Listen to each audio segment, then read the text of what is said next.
আমরা সবাই পরেও থাকি সবসময়, তো সেটা কিন্তু পরে থাকতে থাকতে কালো হয়ে যায়। আর সেটা কিভাবে পরিষ্কার করব, তার জন্য এতদিন সোনার দোকানে দিতাম 200, 300, 100 টাকা নিত।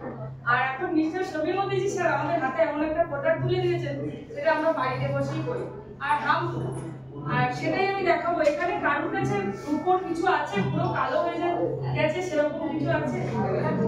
আচ্ছা, একটু দিলে ভালো আছে।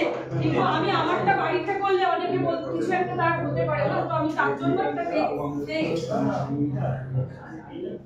তো এটা পরিষ্কার করা কিন্তু খুব ইজি। এর মধ্যে একটা দেয়া রয়েছে একটা। আচ্ছা, এটা আমি যার যার পরিষ্কার করা আছে পড়ে নি। 100 টাকা করে লাভ না, 100 টাকা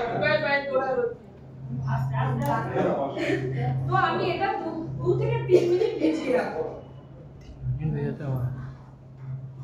আর চাইলে আমরা এভাবে ওটাকে করতে হয়।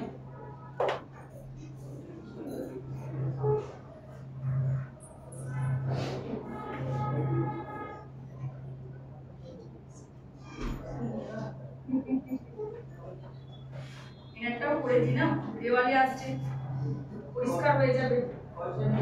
পয়সা তো অবশ্যই নেবো, কিছু হয় না আজকাল, হয় না তাহলে হয়ে গেছে। আমার এটা হয়ে গেছে,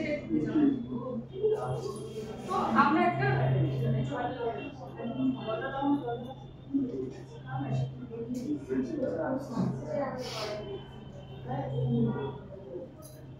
একটু জলের মধ্যে জাস্ট দিয়ে দেবো একটা ভালো সাদা পেপার বা কিছু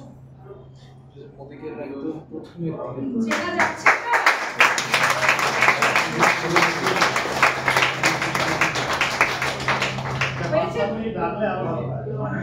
পাত্রে রাখলে এটা অনেকটা কালো ছিল, যেটা ছিল তার থেকে বেটার কি।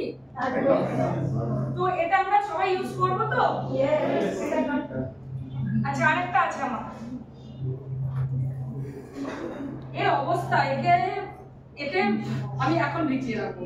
আমি এটা লাস্টে আরেকবার করবো। তো এটা আমরা সবাই নেব তো, সবার বাড়িতে থাকবে তো এটা। আর এটা যতক্ষণ না কালো হচ্ছে ততক্ষণ আমরা ইউজ করতে পারি। আর আমাদের ঠাকুরের সিংহাসনে যে রূপোর অনেক কিছু থাকে, সাজ সরঞ্জাম ঠাকুরের, সেগুলো দিয়ে সেগুলো পরিষ্কার করতে হবে। বেলপাতা, হ্যাঁ বেলপাতা, তারপরে আমাদের যে সিঁদুরের কৌটোগুলো থাকে উপর বাড়িতে, সবার বাড়িতে, সেগুলো কিন্তু পরিষ্কার করা যায়। তো এই ছিল আজকের আমার। Thank you.